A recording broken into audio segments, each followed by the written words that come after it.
Wala, napansin ko lang kayo kasi ang ganda ng kasuotan niyo eh. Tapos nangangalakal pala kayo. Bakit, ano naman? Po. Hindi, Nagsuot ako ng ganitong damit para kahit paano makatanggap ako ng respeto. hindi, Kasi nakabase kayo sa ano eh, no? Sa kasuotan ng tao, sa laki ng pera ng tao. Doon kayo nakabase. Ngayon ako, hindi naman. Di ba? Nagtaka lang. Kaya gusto ko lang marespeto lang ako ng tao kahit yun lang. Kahit yun na lang nakakalungkot niya eh. Nakakalungkot dito sa Pinas. Sa totoosin lang. Alam mo kung bakit? Bakit po? Wala, pag wala kang bitaw, wala tayo ka sa kanila. Wala kang matatanggap na respeto ni isa pag wala kang pera, paniwala ka sa akin. Nakakalungkot, di ba?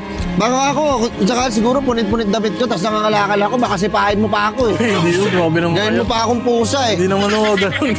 Grabe naman kahit pusa ko, hindi ko sinisipa. Grabe naman kayo. O, tinong pa yung kasama mo, di ba? Nababahuan sa akin.